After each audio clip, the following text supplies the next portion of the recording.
तर नमस्कार, माझं नाव आहे प्रिया आणि मी परत एकदा स्वागत करते माझ्या या छोट्याशा ब्लॉगमध्ये. तर आज आहे मार्गशीर्ष महिन्यातला पहिला गुरुवार आणि त्याच दिवशीचा हा व्हिडिओ आहे. तर सकाळपासून ते पूजेपर्यंतचं माझं सगळं रुटीन मी तुमच्यासोबत शेअर करणार आहे.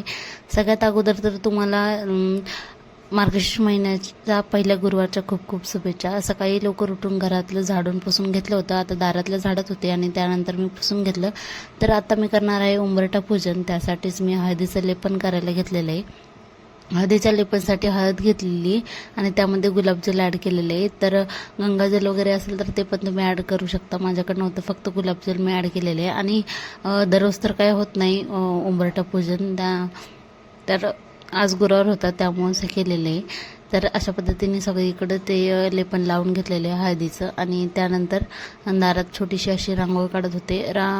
रांगोळीनी आणि उंबरठा भोजनाने म्हणजे नाही का दरवाजाचा एक लुक चेंज होतो आणि घरात पण एक पॉझिटिव्ह वाईब्स येतात. हळदीचं लेपन केल्यामुळे नकारात्मक शक्तीसुद्धा आपल्या ग्रहामध्ये प्रवेश करत नाहीत. तर अशा पद्धतीची रांगोळी, सिंपल अशी रांगोळी काढली होती मी. लक्ष्मीचे जे पाऊले आहेत ते दोन्ही साईडने काढले होते आणि त्यावर हळदी कुंकू फूल वगैरे वाहून पूजा केली.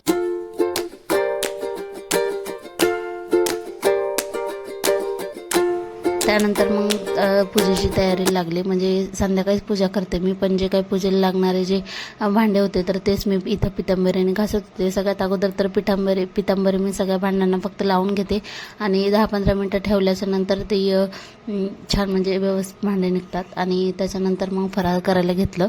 आता उपवास होता ना, त्यामुळे शाबू रात्रीच भिजत घातला होता. रात्री शाबू जर भिजत घातला तर खूप छान म्हणजे भिजतो व्यवस्थित आणि छान होतो. तर त्याच्यामध्ये हिरवी मिरची कट करून आणि बटाटा, भरपूर असा बटाटा टाकला होता. मला बटाटा भरपूर आवडतो ह्याच्यामध्ये, त्यामुळं शाबू पण खूप छान झाला होता.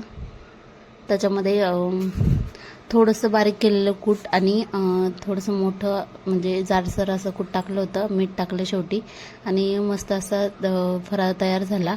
तर आता पूजेचं सामान जे आणायचं बाकी होतं तेच फराळ झाल्याच्या नंतर आम्ही गेलो तिकडं मंदिराकडं, जिथं पूजेचं सगळं सामान भेटते. आणि तेच मला फुलं, पानं म्हणजे ह्याची पानं वगैरे भेटतात ना, ते सगळं सामान आणायचं होतं. तेच आणण्यासाठी आम्ही गेलो होतो. तर तरी पण अंदाजे जवळपास 3:30 वाजले होते. त्यावेळेस आम्ही बाहेर गेलो होतो आणि तिथून सगळं सामान आणल्याच्या नंतर लगेच पूजेच्या तयारीला लागले. तर भरपूर असा वेळ लागतो म्हणजे सगळं हे करण्यासाठी. घरी आल्याच्या नंतर अगोदर तर गाथाला झोपवलं. तर उपवास होता त्यामुळे ते म्हणले जाताना रस घेतो, मी दुसरं काहीतरी घेतो.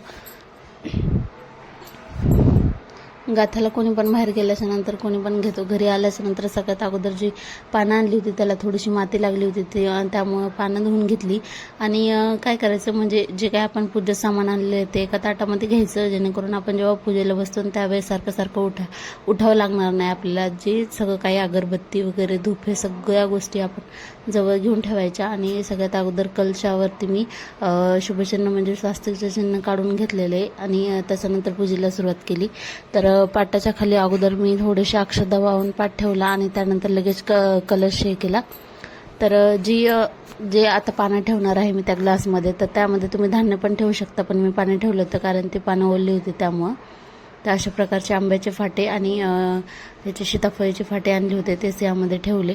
तर कलशामध्ये हळदी कुंकू, अक्षदा आणि एक फूल आणि एक रुपयाचा शिक्का टाकून त्यानंतर याचा व्हिडिओ मी ऑलरेडी अपलोड केलेला आहे शॉर्टमध्ये.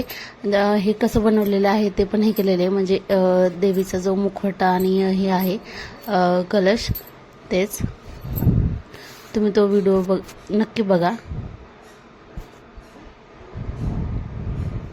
ज्या दिवशी आपल्या घरी पूजा असते त्या दिवशी एक वेगळीच म्हणजे पॉझिटिव्ह एनर्जी आपल्या घरात येते आणि खूप छान म्हणजे ती जागाच एकदम वेगळी होती आणि घरातलं वातावरण पण खूप छान होतं. सगळ्यात अगोदर तर आपल्याला दीप प्रज्वलन करून घ्यायचं आहे, दिवा लावायचा. आणि त्यानंतर ती जी हे दिसते चांदीचे, त्यामध्ये लक्ष्मी आणि गणपती बाप्पाचा फोटो आहे, त्यामुळे सगळ्यात अगोदर तर अक्षता वाहून तो फोटो घेतला मी. आणि त्यानंतर ओटीचं सामान जे आपल्याला हळकुंड, खारीक, सुपारी असते ना ते, आणि त्यानंतर फळं ठेवली.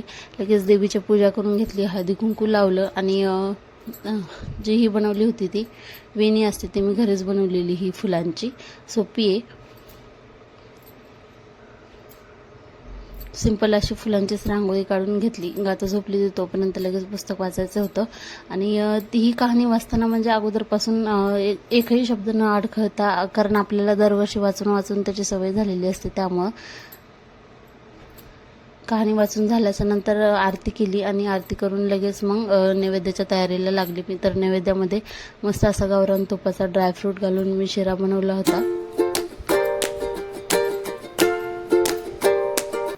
शिरा देवीजवळ ठेवला आणि भरपूर त्याच्यावर खोबऱ्याचं खीस वगैरे टाकून मी देवीजवळ ठेवला. छान असं दर्शन घेतलं.